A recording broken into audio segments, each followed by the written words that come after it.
자, 안녕하십니까 한승권 대표님. 네, 안녕하십니까. 오늘 또 새로운 소식이 들어왔습니다. 이 한국군의 K2 전차가 이 성능 개량을 드디어 한다. 네. 이 발표가 있었어요. 아니 뭐 전에 뭐 뉴스가 슬근슬근 나오긴 했는데 제가 이제 본격적으로 접한 게 좀 오늘인 것 같습니다. 오늘 무슨 일이 있었습니까? 아니 뭐 이제 관련돼서 뭐 유무인 복합체 해가지고 거기서 이제 K1 전차를 무인화시키자. 이것도 전에 있었던 게 어떤 특정 세미나에서 발표가 됐죠. 네네. 그러면서 슬금 옆에다가 이제 갖다 붙인 게 K2 전차 성능 개량을 또 해야 된다. 얘기가 동시에 나왔죠. 그럼 뭐 방사청에서 나온 발표 계획 안에 포함이 된 건 아니죠? 일단은 뭐 그 절차를 행정 절차를 밟아야 되는데 그 제작사에서 이제 계획을 이제 내놓은 거죠. 이렇게 해야 된다, 할 수 있다. 제작사라면 현대로템을 얘기하는 겁니까? 예, 맞습니다. 그렇군요. 자, 그럼 한국군의 이 K2 전차가 어떻게 또 성능 개량이 되는지 대표님과 함께 알아보겠습니다. 예.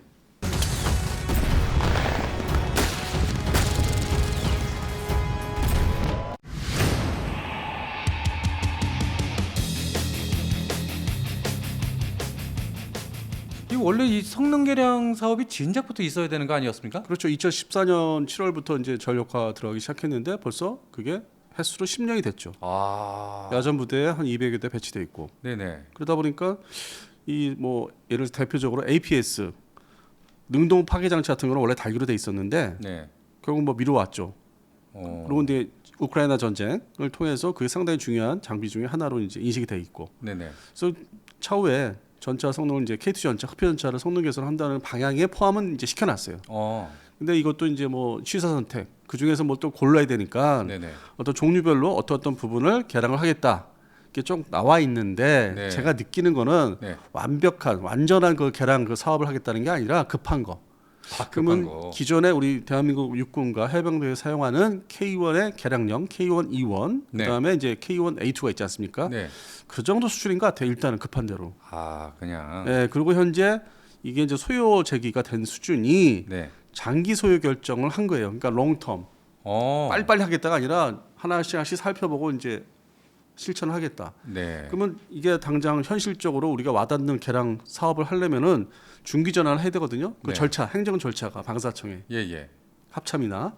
근데 중기 전환은 그 직전인 걸로. 일단 장기적으로 손을 대겠다. 그래서 눈에 들어오는 거는 이제 APS 능동 파괴 장치 정도. 그리고 이제 좀 더 구체적으로 들어가면은 어떤 주포에 대한 어떤 그 파괴력, 방어 측면 이런 것도 이제 하겠다고 하는데 아직 구체화된 건 없어요. 그냥 이렇게 나열만 된 상태예요. 근데 이게 중요한 게 그래도 이게 중요한 게 우리가 4차 양산을 이제 앞두고 있거든요. 4차 양산은 최초에 180대를 사달라고 했는데 소요군에서 근데 최근에 이제 그 현대로템이나 뭐 다른 그 회사에서 무인화시킨 그 정찰 차량이 나왔죠. 그거 네네. 보신 적이 있으시죠? 네네. 일단은 그 승인된 게 기갑 수색 용도로 무인 차량을 도입하는 거.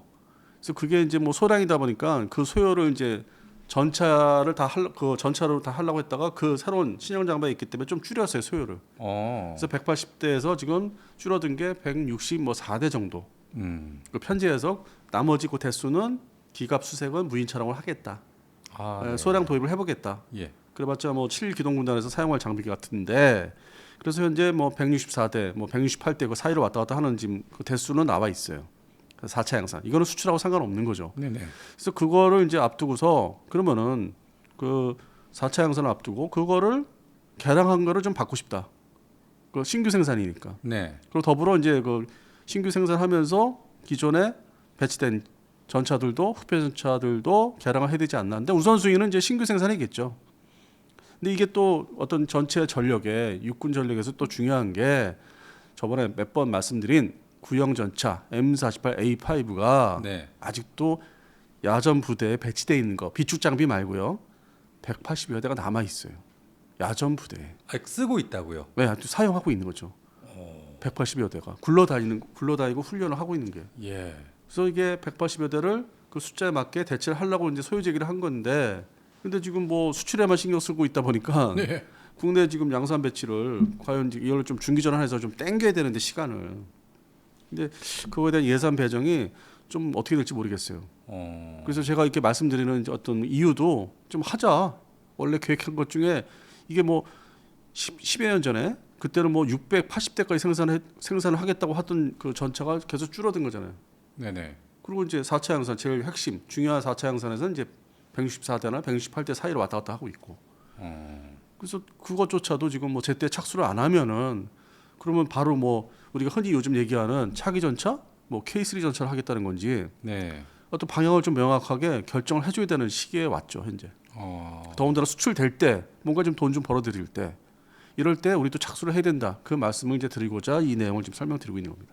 이번에 이 K2 전차를 성능 개량하겠다고 발표를 했는데 네. 이게 발표만 했지 뭐가 딱히 이게 마음에 다가오는 게 없습니다.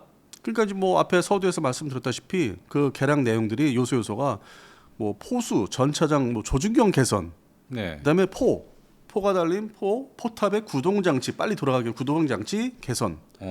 그다음에 이제 탄약 부분에서 뭐 정보주입식 탄약이라는 거, 이제 그게 이제 새로운 개념이 도입됐고. 정보주입식 탄약이라는 게 뭐죠? 뭐 예를 들어서 뭐 자주포 같은 경우에 이제 뭐 풍산에서 생산하는 뭐 배의 포탄도 있고 뭐 그런 개념에 정찰할 수 있는 포탄도 있고 뭔가 사전에 그 입력을 제대로 뭐 우리 그 전투기에서 그 미션 컴퓨터에서 뭐 입력해가지고 탄약 폭탄이죠 아니면 네. 정밀 공대집 유도 미사일을 딱 맞춰서 발사하는 뭐 이제 그런 개념을 도입을 하겠다는 거죠. 전차 포탄에도 사전에 입력을 해서 사용할 수 있는 좀 이렇게 지능이 있는 포탄을 사용하겠다. 그래서 정보 주입식으로 넓게 얘기한 거죠. 여러 종류가 있기 때문에. 그리고 뭐 조정수 주야간 복합 카메라. 네. 그러니까 이런 부분들이 보면은 지금 현재 K1, E1, K1A2에 적용된 부분이거든요. 네네. 그러니까 세부적인 운영상에서 나타나는 애로사항을 이제 개선하는. 그리고 다만 이제 또 좀 그거는 있어요. RCWS, 네네. 리모트 컨트롤 웨이펀 시스템, 기관총. 그 포탑 상부에 있는 기관총, 이렇게 밖으로 나와 있는 기관총에 무인화시키는. 원격 사격 통제 장치. 네, 그 최근에 이제 우리 해병대 돌격 상륙 장갑차에는 적용이 되고 있죠. 그러니까 장착이 되고 있죠. 한 대 대수별로 이렇게. 네. 그럼 이 특수 장갑은 개선을 안 합니까? 이것도 이제 전면 부분을 이제 특수 장갑을 개선하겠다고 얘기는 하는데. 전면 쪽을. 근데 이게 제일 핵심이죠. 사실상 따지고 보면은 핵심인데 과연 이걸 우선적으로 이게 제일 첫 번째로 내세워야 되는데. 제가 볼 때는 K1, E1이나 K1, A2처럼 뭐 조정수 주야간 뭐 복합 카메라 이런 것부터 쉬운 것부터 할 것 같아. 그 밟는 그 과정이. 예. 그래서 이 전면 장갑 개선이 제일 힘들고 복잡한 그 부분인데 이 부분을 먼저 내세워야 되는데 내세우고 있는 거 우선적으로 하겠다는 거는 뭐 조정수 주야간, 뭐 포수 전차장 조준경, 뭐 포탑 구동 장치 같은. 네, 그 부분을 이제 먼저 내세우고 있죠. 그래요. 네, 전면 장갑 특수 장갑 개선은 이제 그 좀 뒤로 밀리는 순서에서. 그 동시에 다 뭐 수행을 이제 뭐 하긴 해야 되는데 이거를 좀 더 강조를 했으면 좋겠습니다. 이 부분을. 그리고 APS 능동 파괴 장치도 마찬가지고. 그렇죠. 그리고 이제 다기능 고폭탄도 이제 뭐 개발을 이제 하고 있으니까 그것도 이제 도입을 하겠다는 건데. 네. 이게 보면은 우리가 보통 뭐 주포 생각하잖아요. 전차하면은. 네. 근데 그건 차기 전차에서 적용하는 거죠. 차기 전차 130mm 하겠다고 하니까. 네네.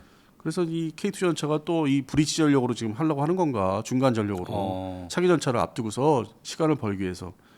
근데 이것조차 장기 소요 결정을 했으면 빨리 중기로 내려앉혀서 5년 이내에 할 수 있어야 되는데 아직은 뭐 구체적으로 얘기를 또 안 해요. 그나마 장기 소요 결정했으면 된 거 아니냐. 그래서 좀 걱정은 되는 부분이 있어요. 수출만 얘기할 게 아니라 우리 한국군, 육군이 사용하는 흑표전차 개량을 좀 아니면 신규 소요를 다 뭉쳐서 좀 성능 업그레이드된 전력이 7기동군단 중심으로 배치가 돼야 되는데. 네. 그리고 제가 얘기 듣기로는 이 유무선 다기능 헬멧이 또 개발된다. 네. 이런 얘기가 있었는데 맞습니까? 그건 이제 맨 끝 부분에 들어가 있죠. 마지막에. 예. 이 헬멧이 그럼 그 아파치 헬기 조종사들이 이렇게 쓰는 그 헬멧 그런 역할을 하는. 그 정도 수준은 아니죠. 예.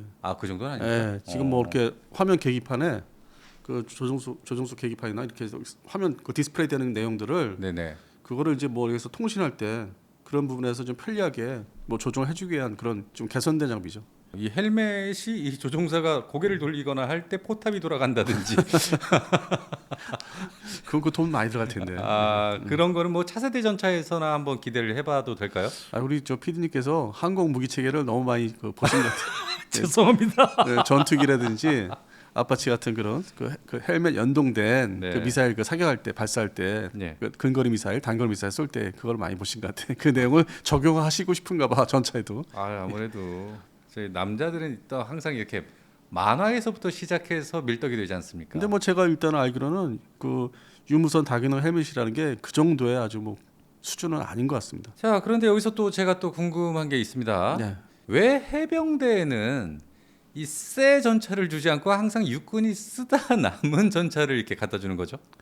글쎄요. 그렇게 하면 또 이제 해병대 차별 뭐 얘기 나올 텐데 이 전차 양산이 이제 K2 중심으로 그 밀어내기 가장 우리 한국군의 핵심은 7기동군단. 네네. 거기서부터 시작해서 이렇게 밀어내기를 이제 계속 해왔는데 그 해병대 특히 저번에 말씀드린 해병 이사단이 전례 없이 아주 뭐 M48A3K를 가지고 있었죠. 그래서 그거를 이제 육군에서 이제 이관 받아야 되는 거죠. 이렇게 흑표전차가 이제 배치되면서 계속 부대마다 밀어내기식. 그래서 결국에는 서울 근방에 있는 서울 김포 앞에 있는 서울에 앞에 있는 김포에 있는 이사단은 K1 A2가 아닌 K1 E1을 받았죠. 네네. 그리고 포항은 이제 역시 그 움직이는 기동하고 상륙하는 부대이기 때문에 K1 A2를 받았고 화력이 좀 더 센. 네네. 예, 그래서 서로 다르죠. 예예. 그리고 이제 백령도에도 역시 K1 E1이 들어가 있죠. 이게 다 방어적인 측면이 더 강하다는 거죠. 공격보다는. 이거 좀 새 것 좀 줬으면 좋겠는데. 근데 공격수하는 역할하는 거는 이제 포항의 일사단이 하는 거고 일단 방어 임무는 이제 백령도나 이 김포에 있는 이사단은 이제 방어 입장에서 K1 E1 정도면 충분히 막아낼 수 있다.